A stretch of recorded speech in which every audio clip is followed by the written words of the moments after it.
प्रसादात् भगवत् प्रसादो यस्य प्रसादान्नवति कुतोऽपि ध्येयं स्तुवंस्तस्य दशस्त्रिसन्ध्यं वन्दे गुरुः श्री चरणारविन्दम् आजानुलम्बितभुजौ कनकावदातो सङ्कीर्तनैकपितरो कमलायताक्षो विश्वाम्बरो द्विजवरो जुगधर्मपालो वन्दे जगत्प्रियकरो करुणावतारो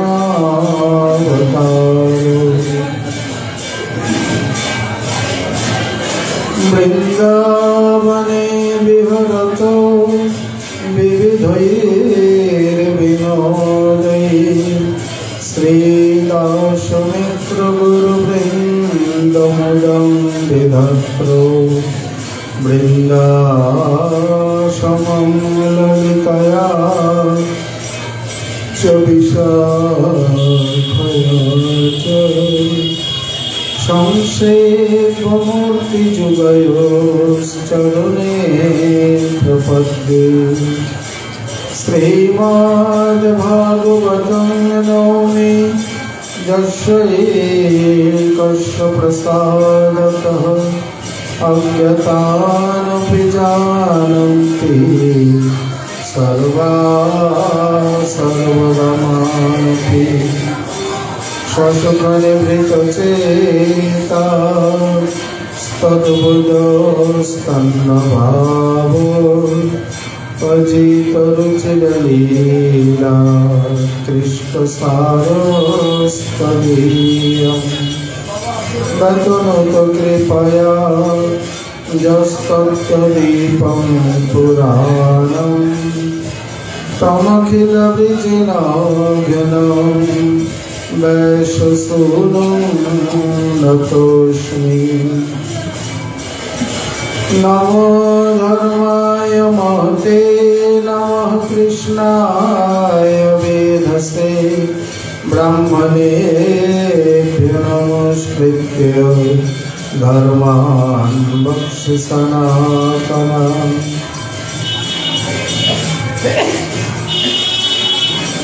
नारायणं नमस्कृत्य नरं चैव नरोत्तमं देवीं सरस्वतीं वैष्णं ततो जयमुदीरये।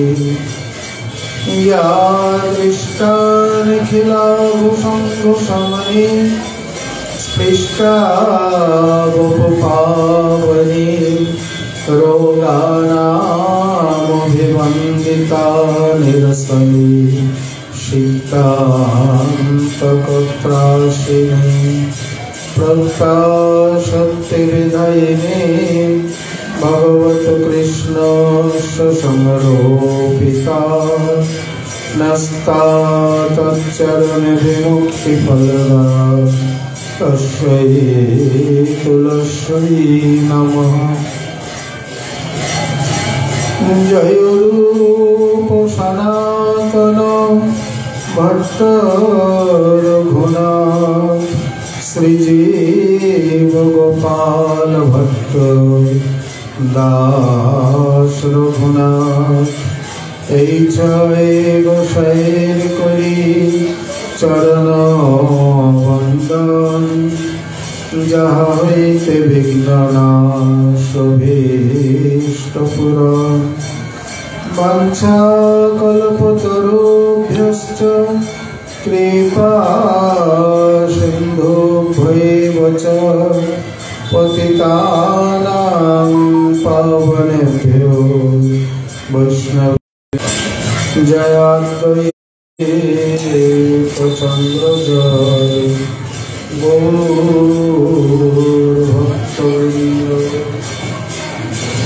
ভক্তভক্তি সহিত গৌরাঙ্গ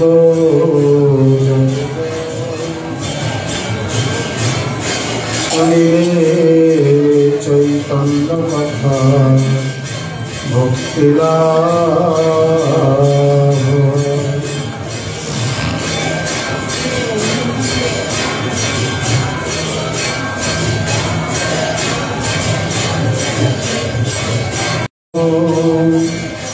লুকাইলে প্রেম বলে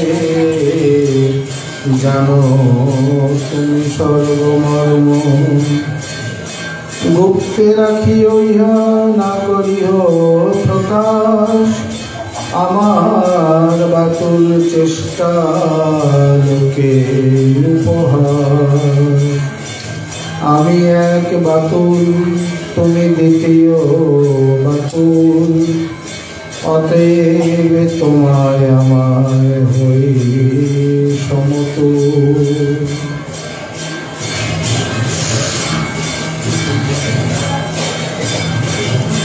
কলিযুগ পাবন অবতার শ্রী শ্রীকৃষ্ণ চৈতন্য মহাপ্রভু অতি অন্তরঙ্গ প্রিয় পার্ষদবর গৌরীয় আচার্য কুল ভাস্কর পরম বিরক্ত শিরোমণি কবিকুল মুকুটমণি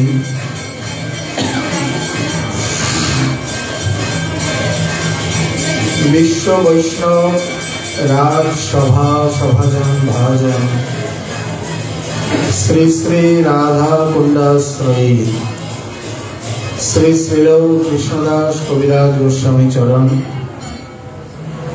তদীয় অমর মহাগ্রন্থ শ্রী শ্রী চৈতন্য চরিতামৃতে মধ্যলীলায় অষ্টম পরিচ্ছেদে শ্রী শ্রী রায়রামানন্দ সংবাদ প্রসঙ্গে শ্রীমন মহাপ্রভুর যে স্বরূপ সেই স্বরূপ প্রকট সম্বন্ধে বর্ণন করতে গিয়ে বলছেন, তোমার ঠাই আমার কিছু গুপ্ত নাহি কর্ম, লুকাইলে প্রেম বলে জানো তুমি সর্বমর্ম।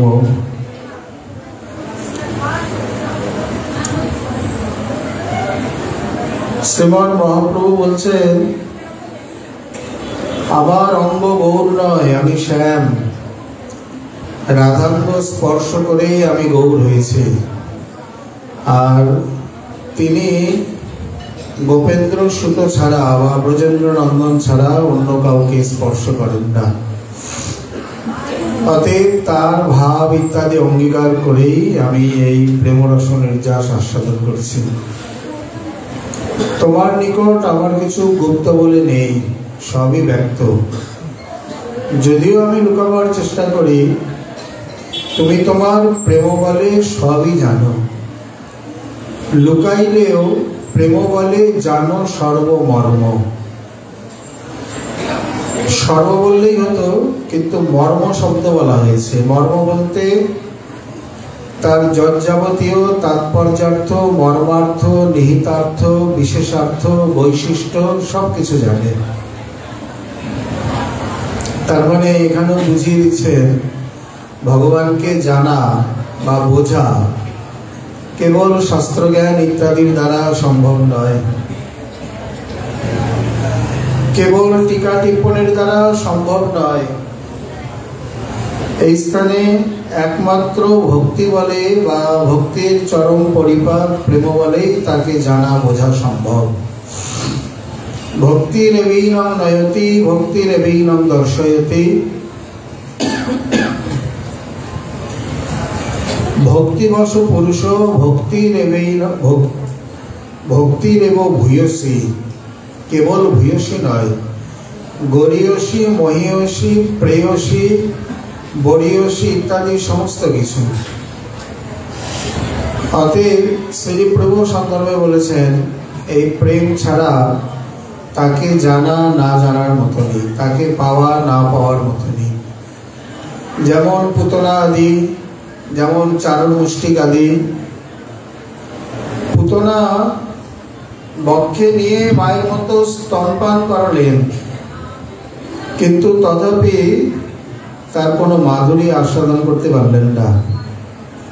ওদিকে চারণ মুষ্টিক মানে মল্লানা মশনির, তাদের কাছে বজ্র নির্মিত কোনো মল্লের মতো প্রতি অঙ্গ যখন পিষে যাচ্ছে, বজ্রের মতো শরীর চূর্ণ বিচূর্ণ হয়ে যাচ্ছে।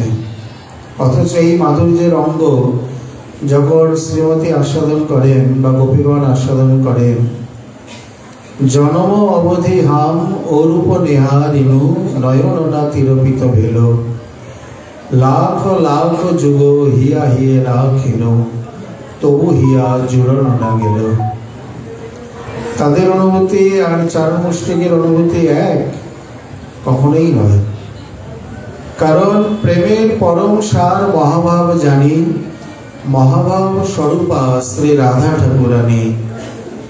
মহাভাবে তাকে যে আস্বাদন, আর এই প্রকার বৈর বুদ্ধিতে তাকে কি সেই প্রতিকূলে সেই রকম কোনোদিন আস্বাদন সম্ভবপর হয়?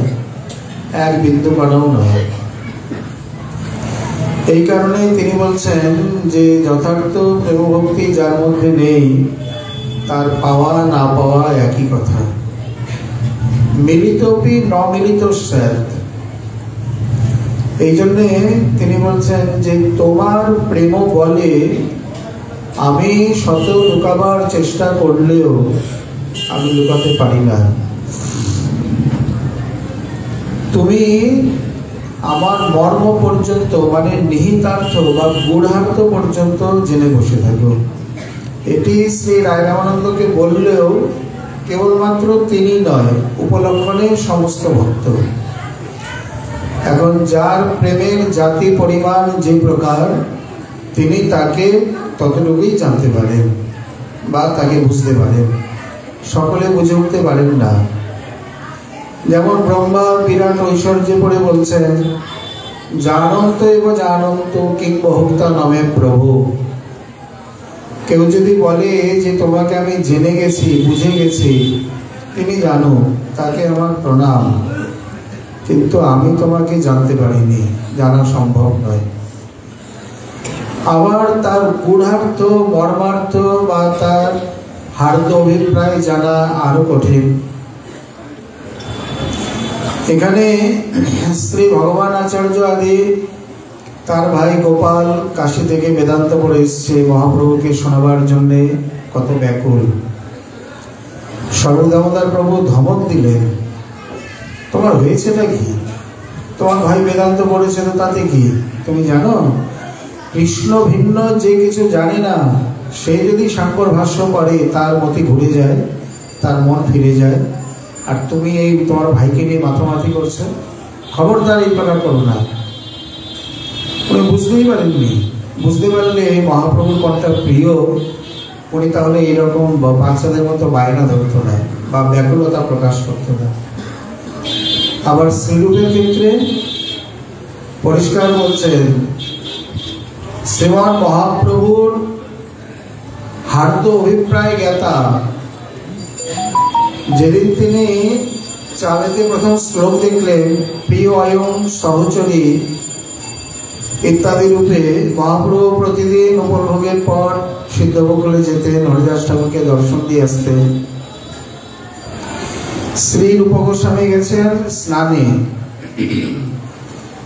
মহাপ্রভু বসে হরিদাস ঠাকুর প্রণাম করেছেন। কথা বলতে বলতে ওপরে দৃষ্টি গেছে, দেখছেন চালের মধ্যে তাল পাতায় লেখা শ্লোক বোঝা রয়েছে। নিয়ে দেখেই ভাবছেন, বা আমার মনের ভাব রূপ জানিল কেমনে। এদিকে রূপ গোস্বামী এসে প্রণাম করেছেন, খেয়াল নেই। ঠাকুর বলছে, প্রভু রূপ আপনাকে প্রণাম করছে। তখন তাকিয়ে তার পিঠে চাপড় দিয়ে বললেন, কি ব্যাপার, তুমি আমার মনের ভাব কিভাবে জানলে? রূপ গোস্বামী অত্যন্ত দৈন্য বিনয়ী, কিছুই বললেন না, চুপ করে রয়েছেন। অতএব পরে স্বরূপ দামোদর আদিকে বলছেন, স্বরূপ আমার মনের ভাব রূপ জানিল কেমনে? স্বরূপ বলছেন, তুমি কৃপা করিয়াছ হয় এই অনুমানে। তা না হলে তোমার কৃপা ভিন্ন তোমাকে কে জানতে পারে, কে বুঝতে পারে। শ্রীচৈতন্য মনোভীষ্টং স্থাপিতং যেন ভূতলে। তাহলে মহাপ্রভুর হার্দ অভিপ্রায় জেনে বুঝে তিনি ভূতলে বা এই পৃথিবীতে বৃন্দাবনে সেই বস্তুকে স্থাপন করে দিয়ে গেছেন।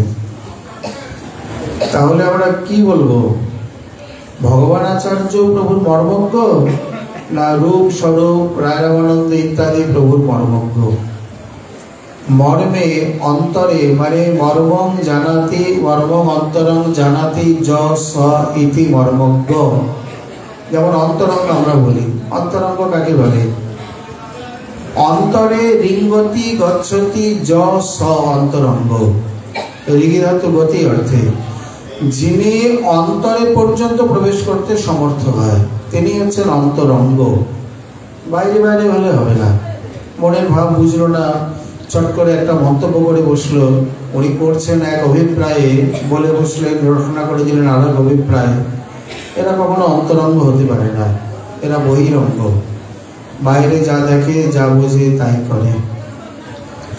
সেন শিবানন্দ যখন চৈতন্য দাস নাম রাখলেন, মহাপ্রভু খুব সন্তুষ্ট। বাইরে বলছেন, সেন তোমরা যে কি সব নাম রাখো আর নাম খুঁজে পাও না। তাহলে এটা প্রভুর কেমন ব্যবহার হলো? তারপরে উনি বুঝে শুনেই রেখেছেন। বা তার থেকে তার পুত্র আরো মর্মজ্ঞ।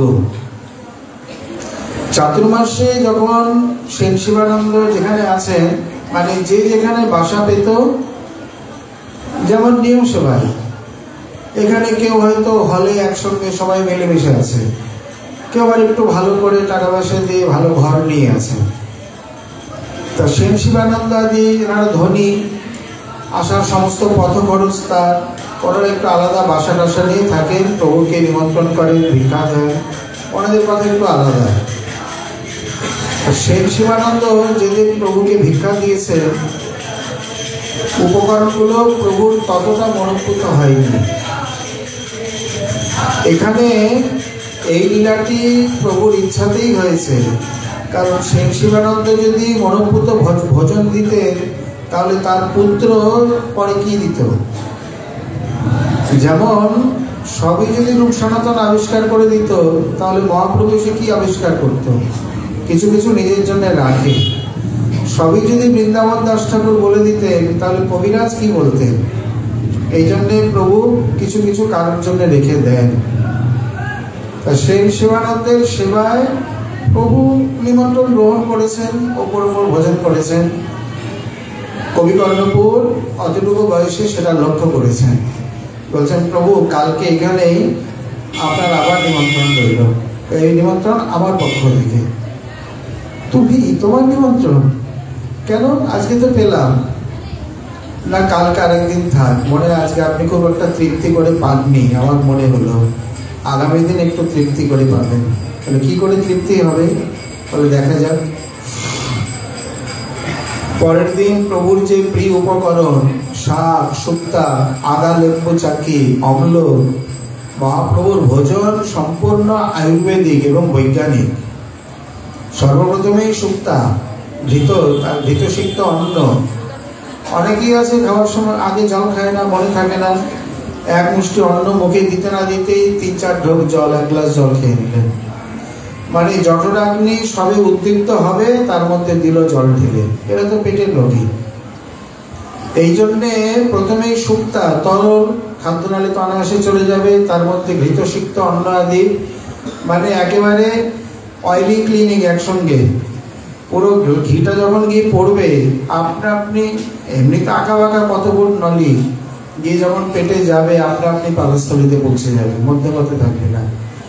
শাক, শুক্তা, মোটা শাক মানে 5 রকমের সবজি, বিশেষ করে শাকের কথা শুনলে মাথা ঘুরে যাবে। আই জানে প্রভুর শাকে বড় প্রীতি, এতেকে রান্ধিলা শাক প্রকার 20। মহাপ্রভুর শাক প্রভু তাই বলে কি এত 20 প্রকারের, 20-25 প্রকারের শাক? বলে হ্যাঁ। আর আশ্চর্যের বিষয়, এত শাক কেবল বঙ্গদেশেই পাওয়া যায়, তার বাইরে কোথাও পাওয়া যায় না। একেবারে সরাসরি টাটকা ক্লোরোফিল, মানে মস্তিষ্কের জন্য খুবই উপযোগী। বিশেষ করে সবুজ শাক, সবুজ সবজি যদি কেউ পেট ভরে পেতে পারে, তার আবার আলাদা ভিটামিন, প্রোটিন, মিনারেল এইসব লাগে নাকি? মহাপ্রভুর ভোজন অত্যন্ত আয়ুর্বেদিক এবং বৈজ্ঞানিক। তিনি গিয়ে প্রভুর যে সকল অতি প্রিয় উপকরণ সেইগুলো করেছেন। মহাপ্রভু দেখেই সন্তুষ্ট। এটাই হচ্ছে সেবার ফল। সেবকের সেবা, পরিপাটি, সুচারুতা ইত্যাদি দেখে সেব্য যদি সন্তুষ্ট হয়ে গেলেন, ভোজনাদি সেবা গ্রহণ করা তো পরের কথা, তাহলে জানতে হবে সেবা সার্থক। মহাপ্রভু সেদিন তৃপ্তির সঙ্গে ভোজন করলেন। সেদিনও লক্ষ্য করলেন, সকলে লক্ষ্য করলেন অন্য দিনের থেকে একটু বেশি প্রসাদ পেয়েছে। অতএব বাস্তবিক যারা মর্মজ্ঞ তারা বুঝে শুনেই করেন। সেবার ক্ষেত্রে এরকম আরো অনেক কথা আছে। যাই হোক, তুমি আমার অত্যন্ত মর্মজ্ঞ, এই জন্যে আমি তোমার সামনে চেষ্টা করলেও লুকাতে পারিনি। এর দ্বারা এটি প্রমাণিত হলো যে ভগবান ভক্তের কাছে বা অন্যের কাছে লুকাবার অনেক চেষ্টা করেন, গোপন করার চেষ্টা করেন, কিন্তু ভক্ত তার ভক্তি বলে, প্রেম বলে তাকে চিনে বুঝে নিতে পারে, অসুবিধা হয় না। নিমাই যখন প্রথম এলেন, কোথায়? অদ্বৈত টোলে। অদ্বৈত প্রভুর নবদ্বীপে একটা বাড়ি আছে, ছিল। কারণ নিমাই যখন একেবারে বালক, মানে সবে একটু চলাফেরা ভালো করে শিখেছে, চঞ্চল, বয়স বেশি হয়নি, কিন্তু দেখতে বয়স মানে মনে হয়েছে। কারণ 13 মাস গর্ভে ছিল, তো 3 মাস করে বেশি, তো ওই শরীরটা যাবে কোথায়? সচিমা নিমাই যখন ঘুমিয়ে থাকে লক্ষ্য করে অন্যান্য ছেলেপুলের থেকে হাতে পায়ে অনেক বড়, শরীরটা বড় সড়ো।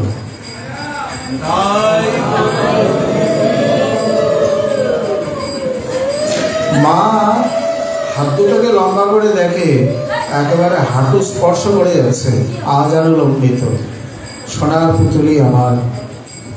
এইভাবে অন্য শিশুদের থেকে, অন্য বালকের থেকে হৃষ্টপুষ্ট, শরীরটা বড় সড়ক।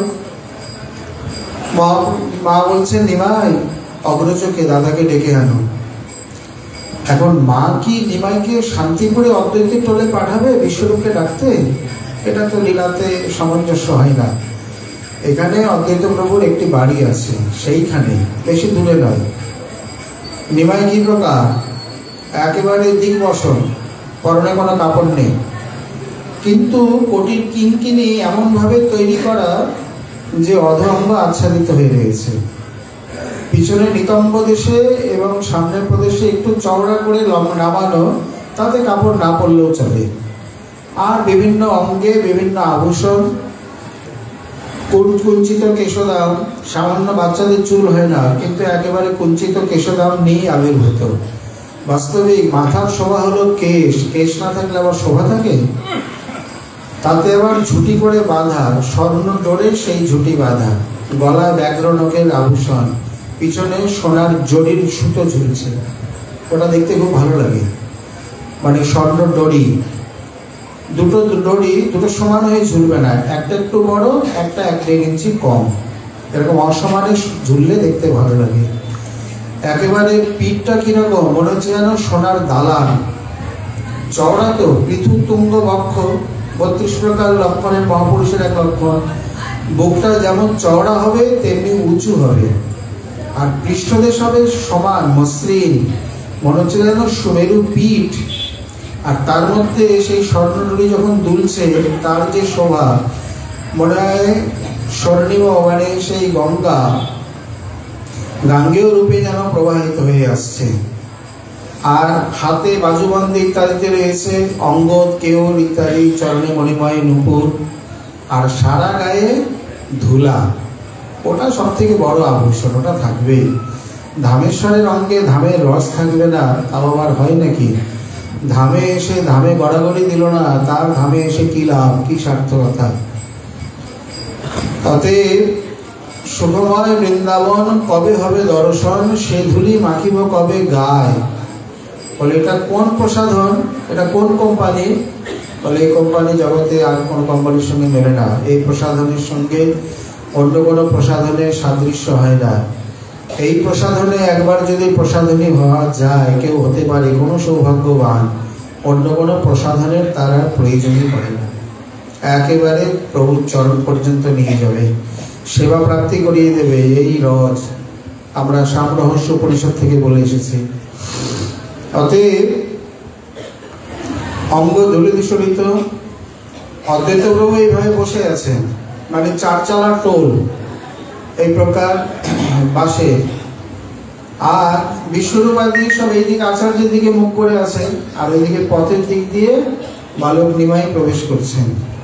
ভঙ্গি কি, এমন মুগ্ধ মনোহর রূপ, এসে একটা বাঁশের খুঁটিতে হেলান দিয়ে একটা আঙুল মুখের মধ্যে দিয়ে আর এভাবে তাকিয়েছে। কি এখন গীতা পড়াচ্ছ, ডেকে এনে চিনতে পারছো না, বুঝতে পারছো না? ভাবটা যেমন সেই প্রকার। আচার্য পড়াবেন কি, একেবারে মুগ্ধ নেত্রে, মানে মোহিত নেত্রে তার দিকে তাকিয়ে। এই স্বর্ণিম বালককে আচার্যের পড়া বন্ধ, আচার্য বিস্ফারিত নয়নে তাকিয়ে আছেন, সবাই সেই দিকে ফিরে তাকিয়েছে। কি ব্যাপার? কেউ চেনে না, বিশ্বরূপ দেখে বুঝে গেছে, ভাবছে নিশ্চয়ই মা ডাকতে পাঠিয়েছে। এইভাবে এমন ভঙ্গি করে দাঁড়ালেন, অদ্বৈত প্রভুর মুখে কোনো বাক্য নেই, স্পন্দন নেই, যেন একেবারে নিথর স্তম্ভাঙ্গ ভাবে কেবলমাত্র শুধু দেখে অশ্রুপাত হতে লাগলো। কারণ বলছেন, তুমি চিনতে পারোনি সেই শ্রুতি আসিনময়ী ক্ষীরোদ সাগরে, সেখান থেকে ডেকে ডেকে আনলে প্রাণের ঠাকুরকে। এই প্রকার তারা যদি চিনতে না পারে তাহলে কি চিনবে? বিশ্বরূপ বললেন, আচার্য মা মনে হয় ডাকতে পাঠিয়েছে, আপনি অনুমতি করলে তাহলে আজকে আমি যাই, আজকে আমি বিদায় নিই। মানে উনি বললেন আজকে সকলেই বিশ্রাম এখানে, কারণ এরপরে আর পাঠ পড়ানো সম্ভব নয়। যেভাবে বিবাহিত হয়েছেন, বিশ্বরূপে বলছেন, তোমার ছোট ভাই? বলছেন হ্যাঁ। নিমাই? বলছেন হ্যাঁ। বিশ্বরূপ করলেন কি, ছোট ভাই তো, কোলে তুলে নিলেন। কোলে নিয়েছেন কিভাবে? মানে ওই দিকে ফিরে চলে যাচ্ছেন, আর অশ্রুপাতে তার মুখ বুক ভেসে যাচ্ছেন। বলতে বলতে যেন যাচ্ছেন, দেখো তোমার প্রেমে, তোমার আহ্বানে আজকে আমাকে কি করেছে। আমি পীতাম্বর, আজ আমি দিগ্বসন তোমার জন্য। ছোট্ট বালকে যেমন কাপড় থাকে না, তার কোনো হুঁশ জ্ঞান থাকে না, সে নগ্ন না বস্ত্রধারী কে জানে। এইভাবে তাকাতে তাকাতে মুখের মধ্যে আঙুল চুষতে চুষতে চলে যাচ্ছে। অদ্বৈত প্রভু চিনতে পারেনি? বলে হ্যাঁ, অবশ্যই চিনতে পেরেছেন। কারণ তা না হলে এই প্রকার তার এই সাধনা, তার প্রাণের দেবতা তাকে এইভাবে দর্শন দিতে আসতেন না। ওটা একটা ছল, মানে সচিমাতা মনের মধ্যে এইভাবে প্রেরণা দেওয়া হয়েছে যে যাও অগ্রজকে ডেকে আনো। অন্যদিন ঈশান আদি যায়, অন্য কেউ যায়, আজকে নিমাইকেই পাঠিয়েছেন। এত সাধনা, সাধনার ফল পাবেন না। অতএব এসে দেখা দিলেন। প্রকৃতপক্ষে যারা মর্মজ্ঞ, মানে যারা প্রেমভক্তি সম্পন্ন, তাদের কাছে প্রভুর ভারী ভুড়ি চাতুরি এইসব টেকে না, থাকে না।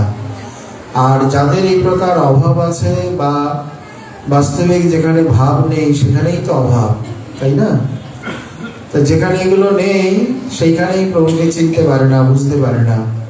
যেমন শিশুপাল, দন্তবক্র, কংস, চারণমুষ্টি, পুতনা, অঘাসুর, বকাসুর ইত্যাদি কত শত জন, দুর্যোধন আদি। এখানে ভীষ্ম, বিদুর আদি চিনতে পারলেন, বুঝতে পারলেন, দুর্যোধন চিনতে পারলেন না। অতএব বলার তাৎপর্য হলো যে আমি অন্যের সামনে যতই লুকাবার চেষ্টা করি, ভক্তের সামনে আমি নিজেকে লুকাতে পারি না, ব্যক্ত প্রকাশ হয়েই পড়ে, যতই গুপ্ত করি আমি। শ্রীবাস পণ্ডিত বুঝেছিলেন এখানে স্বর্ণ কল অত স্ত্রী যুগত্বম। প্রহ্লাদ মহাশয় স্তুতিতে বলছেন, কলিযুগে তোমার ছন্ন, মানে তুমি প্রচ্ছন্ন অবতার, এই জন্যে সত্য ত্রেতা দাপরে তুমি ব্যক্ত, এই জন্য তোমার এক নাম ত্রিযুগ, আর কলিতে ছন্ন। এইভাবে উনি যখন নীলাদ্রিতে গিয়ে শ্রীকৃষ্ণ চৈতন্য বলে খুব চিৎকার, মানে খুব ধ্বনি উঠছে, মহাপ্রভু গম্ভীরা থেকে বেরিয়ে এসছেন, এ কি শ্রীবাস, তোমার এই কি কাজ? আমি নিজেকে লুকাবার চেষ্টা করি আর তুমি আমাকে এইভাবে ব্যক্ত করছো, লোকজন কোলাহল ইত্যাদি। উনি কিছু না বলে তাড়াতাড়ি এরকম সূর্যটাকে ঢাকতে গেলেন। বলছেন কি করছো? সূর্যকে ঢাকছি। দু হাতে সূর্যকে ঢাকা যায়? তা তুমি কি মনে করেছো আমি না বললে তুমি গম্ভীরায় গুপ্ত থাকবে, তোমার প্রকাশ হবে না? যেমনই বলেছেন আরো জোর করে, শ্রীকৃষ্ণ চৈতন্য প্রভু কি বলছেন না, এবার সামলা হয়েছে। মহাপ্রভু গড়গড় করতে করতে ভিতরে চলে গেল। সবার সামনে নিজেকে গোপন করা যায় না, গোপন করার কোনো কিছু জায়গা আছে বা পদ্ধতি আছে। যাই হোক, তিনি বলছেন রায়, তোমার কাছে প্রকাশ হয়ে গেছে, কিন্তু গুপ্তে রাখিও, তাহা না করিও প্রকাশ, আমার বাতুল চেষ্টা আর লোকে হয় উপহাস। কারণ বাতুল মানে পাগল, আমি এক পাগল, আগেই বলবেন আমার পাগলের চেষ্টা কে কিরকম বলে, কে কিরকম মনে করে, লোকে হাস উপহাস হতে পারে, এই কথা সর্বত্র প্রকাশ করো না। ভগবানের এটি একটি ধর্ম, ভগবান ভক্তি ভক্ত তিন জনেরই একটি ধর্ম, সর্বত্র প্রকাশিত না হওয়া। নিজেই গীতায় বলছেন, নাহং প্রকাশ সর্বস্ব যোগ মায়া সমাবৃত। আমি ইচ্ছা হলে প্রকাশিত হই, নইলে কেউ আমাকে প্রকাশিত করতে পারি না। আমি যোগমায়ার দ্বারা সম্যক রূপে আবৃত, আমি প্রকট না হলে আমাকে কেউ প্রকট করতে পারি না। ভক্তি ভক্ত তাদেরও এই স্বভাব, নিজেকে গোপন করা। বহু ভক্ত আছে বাহ্যে এমন আচরণ করেন যে নিজেকে এমন দুর্ভেদ্য আবরণে রাখে যে বাইরে থেকে কারোর বোঝার উপায় নেই। এটি তাদের কাছে তুমি এই কথা ব্যক্ত করবে না, প্রকাশ করবে না, তারা মর্ম জানে না। সামান্য একটু গোপাল সহস্র নাম, এই কথা বলে আমার মহাদেব বলছেন, দেবী এই সহস্র নাম, এই কথা সকলের কাছে প্রকাশ করো না। বিশেষ করে ওই রকম যাদের মধ্যে চৌর্য বৃত্তাদি মানে বৃত্তি আদি বা এই প্রকার মানে ব্যবসায়িক রূপ, আমার মূর্তি বা কথা ইত্যাদি নিয়ে যারা ব্যবসা বাণিজ্য করে বা অর্থ উপার্জন, চমৎকার, মান পূজা প্রতিষ্ঠা ইত্যাদির মধ্যে লিপ্ত, তাদের কাছে কখনো এটি ব্যক্ত করো না। আর যারা অশ্রদ্ধালু ভক্তিহীন, তাদের কাছে তো কোনো মতেই নয়। তাহলে সামান্য মানে সামান্য বলতে প্রভু স্বরূপের কাছে তার এই সহস্রনাম সামান্যই। যদ্যপি নাম সামান্য নয়, কিন্তু প্রভুর যে আরো অন্তরঙ্গ সুন্দর নাম রয়েছে, সেইখানে এই সহস্রনাম তিনি বলছেন এই কথা কারো কাছে ব্যক্ত করো না। তাহলে মহাপ্রভুর এই যে সর্ব আশ্চর্যতম, রহস্যতম বা এই যে রস নির্যাসতম প্রেম বিলাস বিবর্তের যে মূর্তি, সেই মূর্তি কি যার তার কাছে প্রকট করা যায় বা যার তার কাছে এভাবে খুলে বলা যায়? বলে আপনি তো দিব্যি মাইকে বলছেন, বলে তো ভক্ত সমাজ বলে, রাধাকুণ্ড বলে, সর্বত্র এই কথা বলা যায় না। বিশেষ করে যেমন ওই যে বললেন, উনি তো বৃন্দাবনের রাধাকুণ্ডের, উনি তো রাধা রাধা করবেন। যাদের এই ভাব, যারা রাধারানীকে সেইভাবে নিলেন না, নেন না, তাদের কাছে রাধারানীর কথা কেন বলবেন, কিভাবেই বা বলবেন? তারা যেটা ভালোবাসে, যেটা ভালো বোঝে, তাদের কাছে সেই কথাই। অতএব যতক্ষণ পর্যন্ত মানে বলার তাৎপর্য আমাদের অনুরাগী, শ্রদ্ধালু বা এই প্রকার এই ভাব সম্পন্ন তুমি না বুঝতে পারছো, ততক্ষণ তাদের নিকট সেই কথা বলতে নেই। এবং প্রকারান্তরে এটিও নাম অপরাধ। যেমন নামের ক্ষেত্রে বলা আছে, অশ্রদ্ধালু জনকে নাম উপদেশ একটি নাম অপরাধ। তাহলে নাম না বললে সে করবে কিভাবে? তাকে নাম, তার কাছে সরাসরি নাম করো, নাম করছো না কেন, নামের এই সমস্ত কিছু এরকম না বলে, নামের এত এত মহিমা, সেই মহিমার কথা তার নিকট কীর্তন করতে হবে। নামের মহিমা শুনে শুনে যখন তার চিত্ত লুব্ধ হবে, তিনি আকৃষ্ট হবেন বা তার মনে ইচ্ছা জাগবে, তাহলে আমি কি নাম করতে পারি?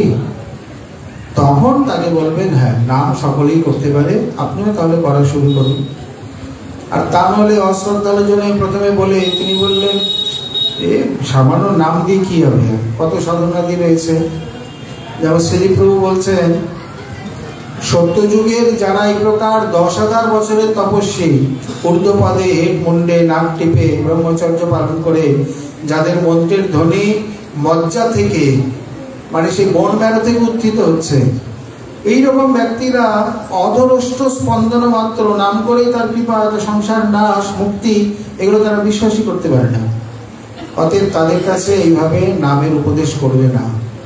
তারা ভাবে আমরা এত দীর্ঘদিন তপস্যা করে পাইনি, আর কলিযুগের জীব অহরাত্র অহরাত্র কলৌ কীর্তনার 24 ঘন্টা নাম কীর্তন করে তাকে পেয়ে যাবে, বা অধর ওষ্ঠের স্পন্দন মাত্র তাকে পেয়ে যাবে।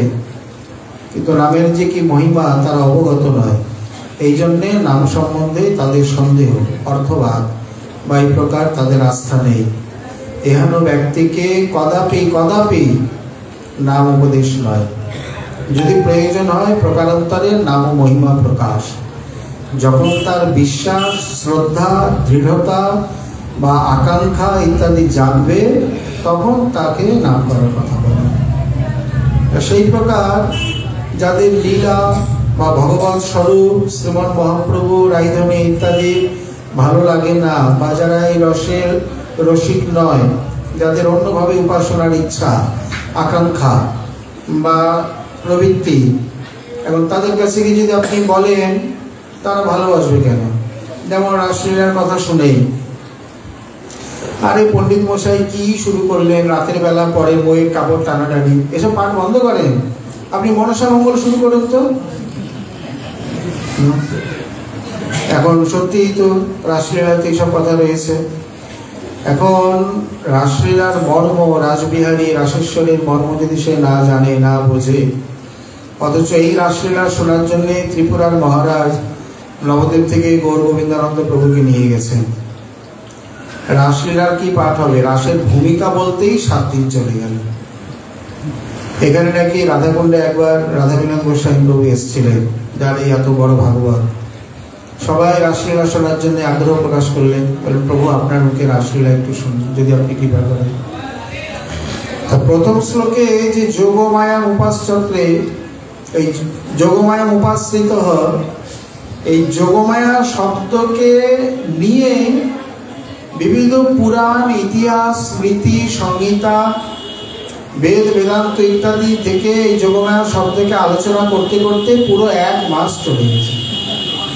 শুধু যোগমায়া শব্দকে ব্যাখ্যা করি, আর কোনো পাঠই হয়নি, ভূমিকা দূরে পাই। রাসলীলা কত গুরু গম্ভীর, নিজেই বলছেন নহি জানে স্মৃতে রাসে মনোমেকে দৃশন ভাবে। যদ্যপি আমার এত শত লীলা রয়েছে,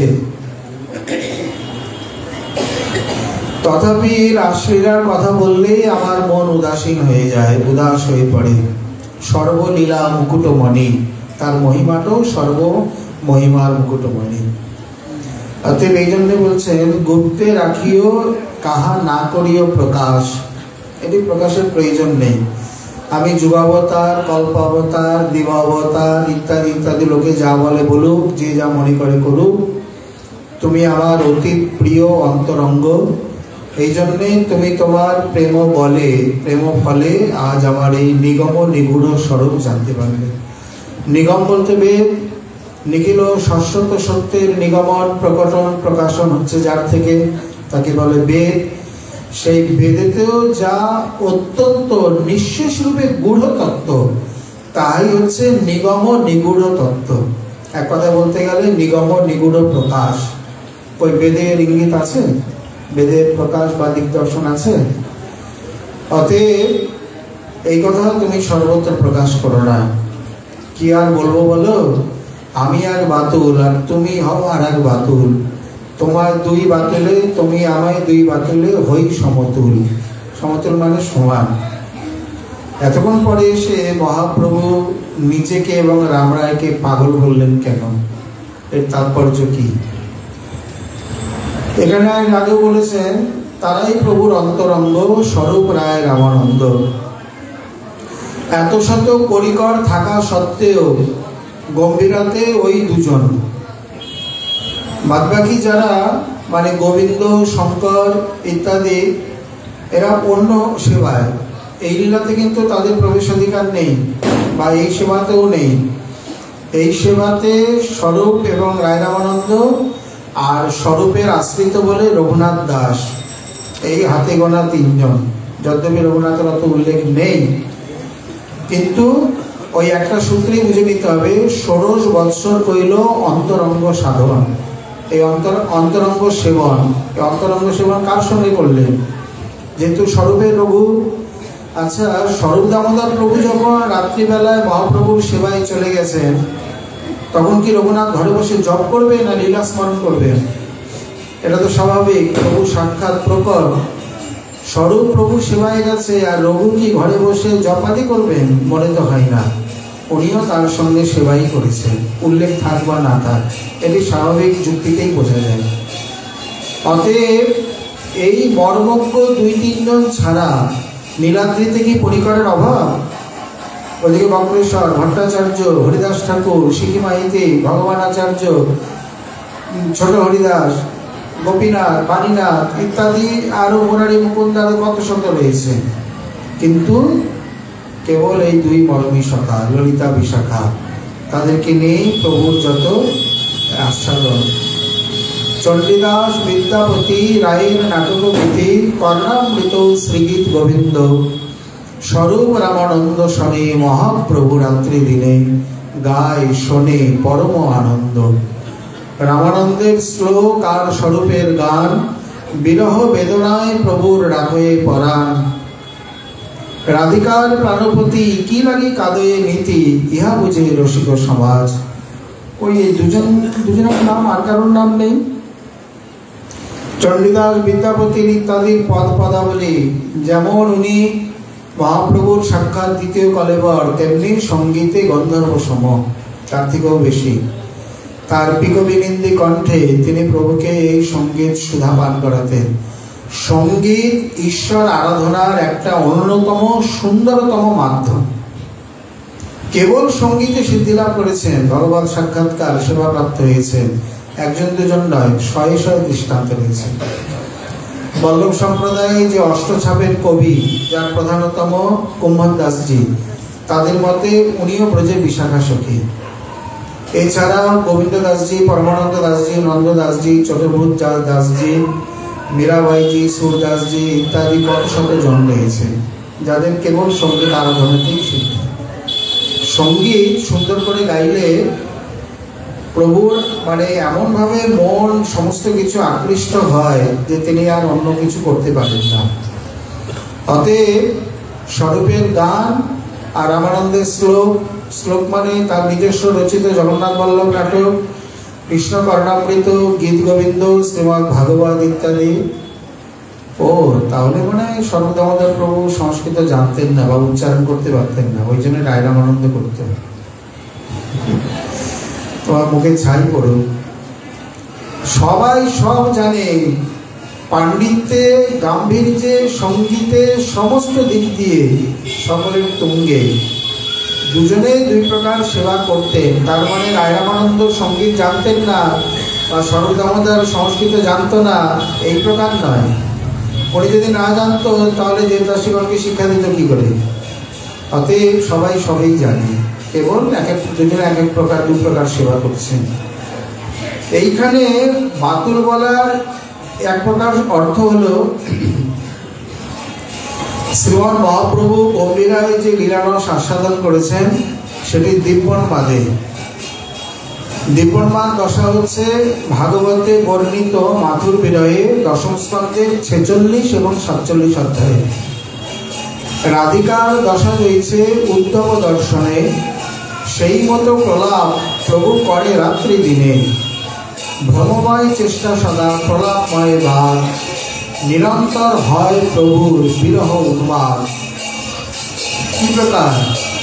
3 তারে কবার প্রভু যায় বাহিরে, কবু সিংহ দ্বারে পরে, কবু সিদ্ধ নিরে।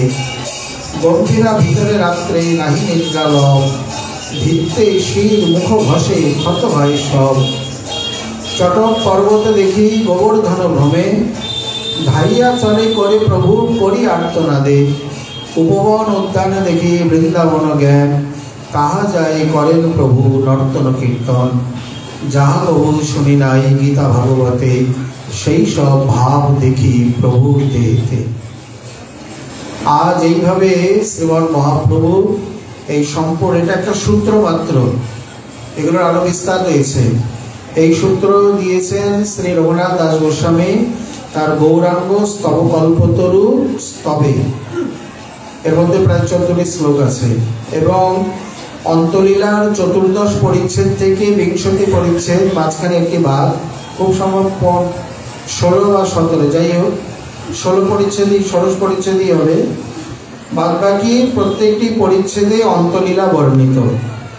এক একটি লীলা এক এক পরিচ্ছেদে বর্ণন করে শেষে উপসংহারে লিখছেন, এই লীলা মোর প্রভু রঘুনাথ দাস গৌরাঙ্গ স্তব কল্পবৃক্ষে করিয়াছেন প্রকাশ, বলে সেই শ্লোকটা প্রমাণ শ্লোক হিসাবে তুলে দিয়েছেন। এখানে দিব্যন্মাদ আমরা একটু সংক্ষেপে বুঝে নিই। দিব্য মানে অপ্রাকৃত, অলৌকিক, আর মদ ধাতু হর্ষে ভাববাচ্যে ঘন প্রত্যয় করলে হয় মাদ, উপসর্গ পূর্বক উন্মাদ। দিব্য যুক্ত উন্মাদ সন্ধি করে হলো দিব্যন্মাদ। এই হলো মূল শব্দ।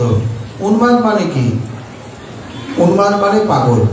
আমরা বলি বদ্ধ দশা, উন্মত্ত দশা।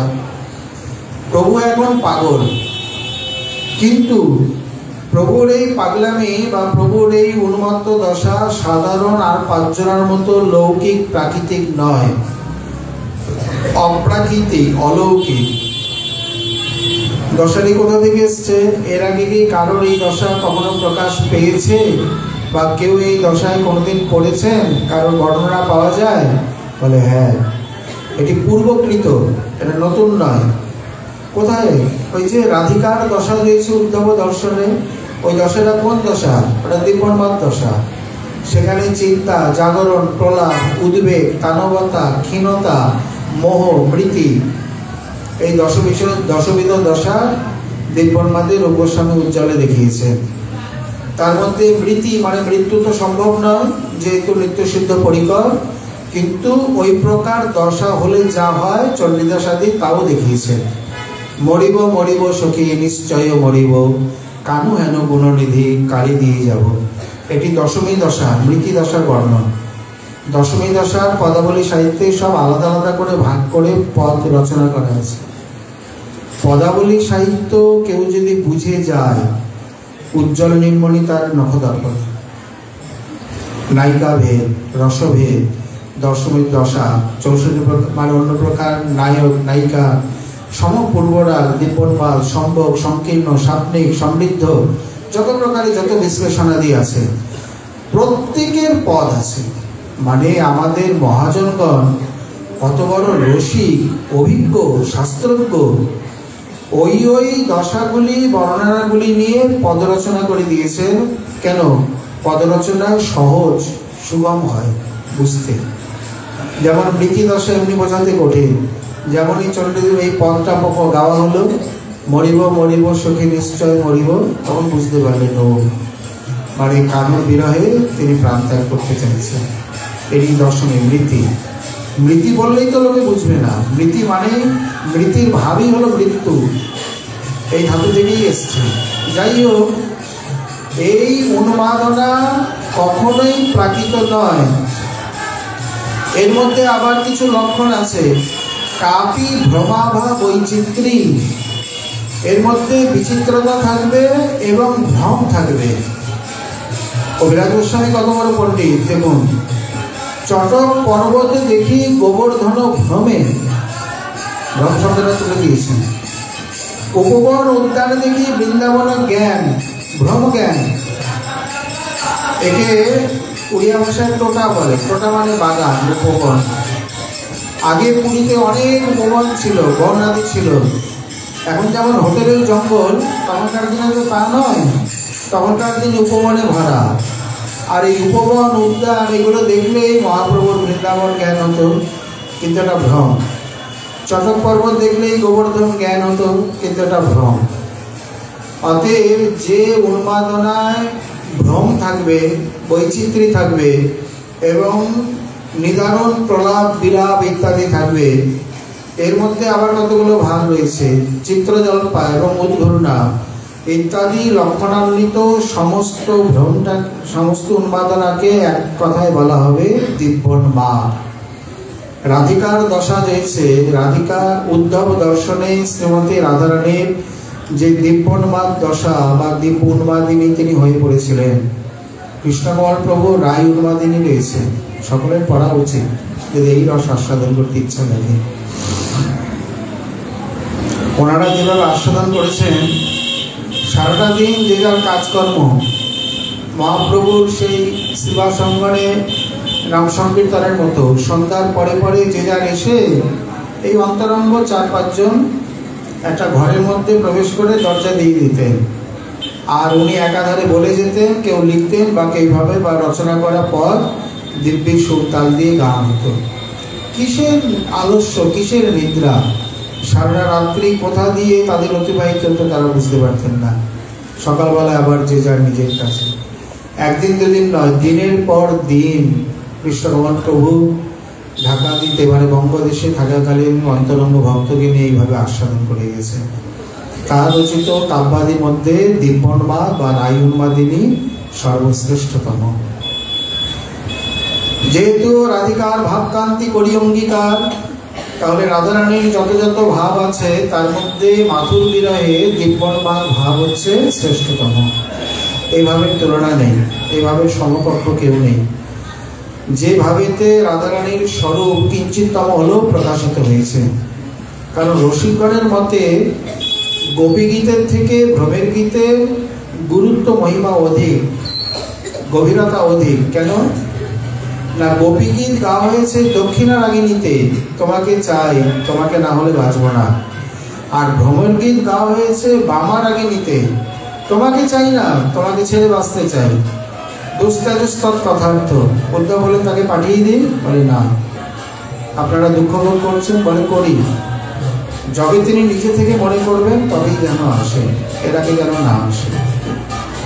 অতএব যেমন সাগর মন্থনে অমৃত উত্থিত হয়েছিল, তেমনি গোপীগণের বিরহরূপী সাগরে উদ্ধবরূপী দণ্ডকে চালনা করে যে অমৃত, যে সন্দেশ উঠে আসে, এখানে সন্দেশ মানে সংবাদ, তাই হচ্ছে উদ্ধব সন্দেশ। মানে এক কথা বলতে গেলে উদ্ধব সন্দেশরূপী অমৃত, পরামৃত, যার থেকে আর সুস্বাদু অমৃত হয় না। এটি শ্রী ভগবান গোপীগণ দুটি পাঠিয়েছেন, এই কথা আমরা পদে বলিতে পাই। কিন্তু আজ মথুরানাথ মথুরা থেকে উদ্ধবকে দূত রূপে প্রেরণ করলেন। মথুরার দৃষ্টিতে বৃন্দাবন ব্রজবাসীকে দেখবেন এবং সেই ছলে রাধারানীর প্রেমের যে গভীরতা, তার তরঙ্গ ইত্যাদি কতখানি উদ্ধবের দৃষ্টিতে বিশ্ববাসীকে দেখাবেন বা স্থাপন করবেন। এই হচ্ছে তার হার্দ গূঢ় অভিপ্রায়। কারণ যার যেই ভাব সেই সর্বোত্তম, তটস্থ হইয়া বিচারিলে আছে তরতম। এই জন্য নিজে যাননি, বলদেবকে পাঠাননি। বলদেবকে পাঠালে সব কাজ হতো, মুখ্য কাজটি হতো না। সম্পর্কে ছোট ভাইয়ের প্রেয়সী, তাকে বড় ভাই কি সান্ত্বনা দেবে? মর্যাদায় সেটা সম্ভবপর নয়। উদ্ধব তার ভাইয়ের মতো, ভাই, নিজের ছোট কাকাতো ভাই। কেবলমাত্র শুধু প্রেমের মধুরিমা নেই, জ্ঞানের গরিমায় ভরা সব কিছু রয়েছে। ছোটবেলা থেকে কৃষ্ণ ভক্ত, প্রসাদ ছাড়া মুখে কিছু যায় না। একে যদি পাঠাই তাহলে নিরপেক্ষভাবে আমার হার্দ অভিপ্রায় স্থাপিত হবে। এবং হলেও তাই। তিনি গোপীগণের প্রেমের বিজয় বৈজয়ন্তী পতাকা উড্ডীয়মান করে এলেন, বলেই দিলেন, এইষা তনুভৃতা ভুবিগোপবদ্ধ গোবিন্দ এব নিখিলাৎ মণিরূঢ় ভাবা বাঞ্ছন্তি যদ ভবভীয় মনে বয়ঞ্চ কিং ব্রহ্ম জন্মভীর অনন্ত কথা রসস্য। আমি উদ্ধব তারস্বরে ঘোষণা করছি, বর্তমানে দেহধারী যত জীব নিচয় আছে তাদের মধ্যে অখিলাত্মা নিখিলাত্মা শ্রী গোবিন্দে যাদের অধিরূঢ় মহাভাব জাত হয়েছে, এমন যে গোপী নিচয়, গোপী নিকট, তারাই হচ্ছেন সর্বশ্রেষ্ঠ জীব। ব্রহ্মার মতো বৃক্ষের মতো আয়ু পেয়ে কি লাভ। সেই গোপীগণের শ্রী অনন্ত অসংখ্য গোপীগণের শ্রীচরণে অনন্ত ধূলিকণার মধ্যে একটি মাত্র ধূলিকণাকে আমি বন্দনা করি, যদি কোনোদিন এই বৃন্দাবনে গুল্মলতিকা হয়ে জন্ম পায়। এটাই আমার সাধন, এটাই আমার কামনা। বন্দে নন্দব্রজ স্ত্রীনাম পাদরেণম অভিষ্ণস ইজাসাং হরিকথোদ্গীতম পুনাতি ভুবনত্রয়ম। সবে আলাদা আলাদা প্রণাম মন্ত্র আছে, ব্রজরাজের আলাদা প্রণাম মন্ত্র নেই। ভাগবতের এই শ্লোক বলেই ব্রজরাজকে প্রণাম করতে হয়, যা উদ্ধব করেছিলেন। তাহলে এক কথায় তিনি পাগল। বাস্তবিক তার এই রসাস্বাদনের জন্যই আসা। নিজ গুরু কার্য তোমার প্রেম রস আস্বাদন এবং তার সম্পূর্ণ চরিত্রে প্রাকট্য লীলায় বহু জায়গায় বহু পাগলামি রয়েছে। নবদ্বীপের বাতুলতাকে যদি আমরা বাদই দিই, নীলাচলের যে বাতুলতা, যে বাতুলতার কোনো সীমা পরিসীমা হয় না। সর্বদামোদর প্রভু যদ্যপি সমুদ্র থেকে নিয়ে আসলেন, কিন্তু তথাপি ঘরে আসে প্রভুর ভাবে গর গর মন, ভূমিতে বসিয়া করে নখেতে লিখন। এগুলো পাগলামি ছাড়া না কার কি। ওদিকে এসে পড়ে রয়েছেন, গম্ভীরা এমনভাবে পড়েছেন যাওয়ার উপায় নেই। গোবিন্দ বলছে, এক পাশ হও, আমি একটু তোমার সেবা করিনি। বলে, আমার শরীর অলস, পারবো না, তোমার যা ইচ্ছা করো। গোবিন্দ কি করবেন, গায়ের উপর তার বহিবাস ফেলে ডিঙিয়ে গিয়ে প্রভু নর্তন কীর্তন করে এসছেন, শরীরটা ক্লান্ত, ভালো করে কোমর পিঠ ইত্যাদি চেপে তাকে মর্দন করে আরাম দিলেন। প্রভু ঘুমিয়ে রয়েছেন। এখন প্রায় 1 ঘুমে 48 মিনিট, 1 মুহূর্ত পর্যন্ত গোবিন্দ চুপ করে বসে আছে, যেতে পারে না। গিয়ে বলছেন, কি রে, এখানে বসে প্রসাদ পেতে যাসনি? বলে, কি করে যাবো, তুমি শুয়ে আছে। বলে, এলি কি করে? বলে, তোমাকে ডিঙিয়ে। তো ডিঙিয়ে চলে যেতে। তোমার সেবার জন্য সব করতে পারি, নিজ সেবায় অপরাধ আভাসেও মরি, সম্ভব না। এটাকে কেন পাগলামি বললেন? ইচ্ছা করে করেছে, দেখছে, পরীক্ষা করছে। মাঝে মধ্যে চাল টিপি না গেলে বোঝা যায় অন্ন হয়েছে কিনা। ওপর থেকে দেখে বোঝা যায় না। কিছু কিছু শক্ত পুরানো চাল আছে, ভিতরে মাছ থেকে যায়, দেখা যাক অন্নটা হয়েছে কিনা, পাতে দেওয়ার যোগ্য হয়েছে কিনা। এইরকম প্রভুর লীলা, বিশেষ করে এই সকল আচরণ আদি দূরে থাক। প্রেম চেষ্টায় যে বাতুলতা, সে বাতুলতার কোনো শেষ নেই। আর রায় রামানন্দকে বাতুল বললেন কেন? বলে, পাগল না হলে 10 দিন আমার সঙ্গে এইভাবে রাত কাটায়?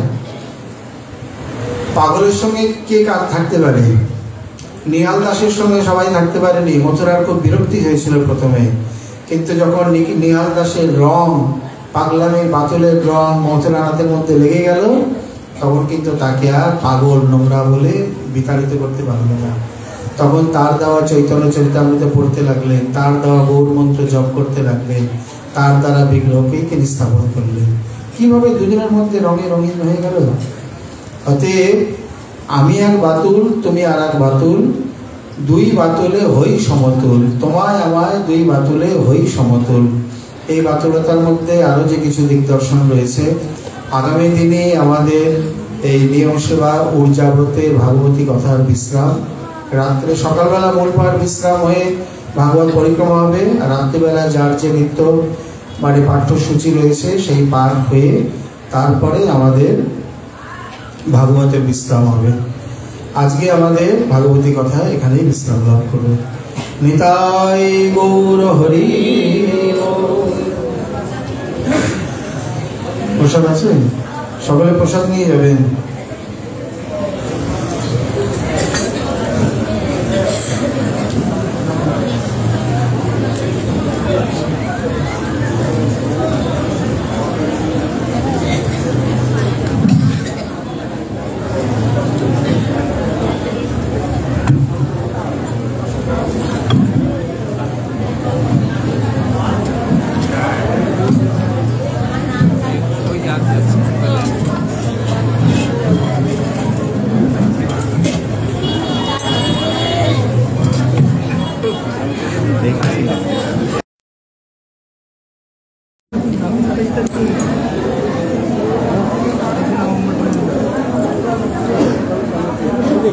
কালকে এই বিষয়ের উপর একটু শুনবো।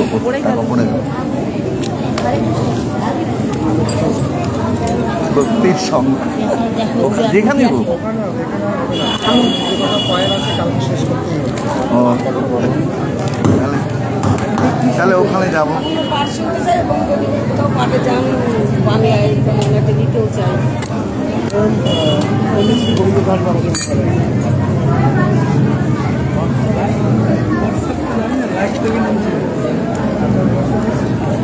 যোগাযোগ নাম্বার ভজন থেকে সকালবেলা হয়তো ভজন থেকে চলে আসো। একটু আগে ভাগে যাবেন, 9টার আগে। কথা বলছে। আচ্ছা, তাহলে ওখানেই যাবো সকালে।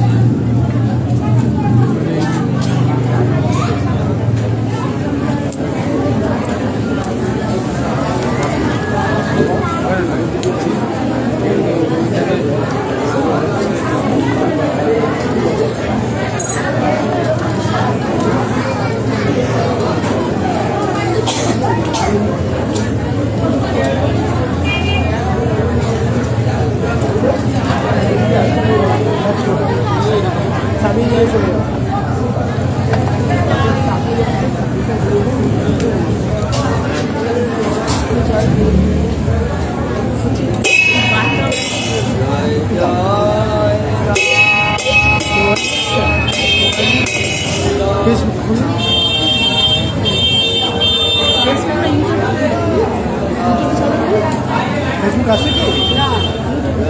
ফোন নাম্বার ইউটিউবেও আছে। ফোন নাম্বার দিয়ে আমি লিঙ্ক পাঠিয়ে দিচ্ছি। ওই লিঙ্কটা পাঠিয়ে দিই। আমার ফোন নাম্বারটা দেবো। কাগজ এটা চলছে, আমি এখানকার মতো আপনারা নিতেও পারবো।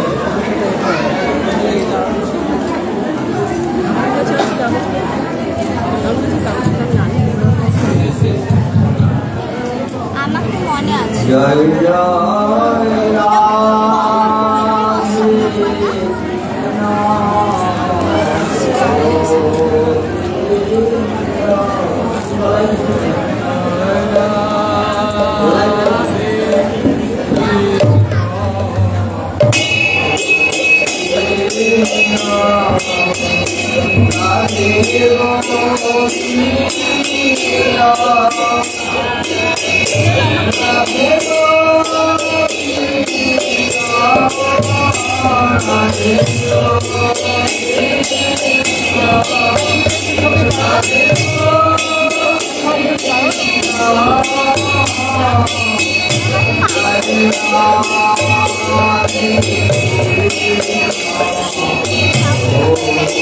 Thank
you.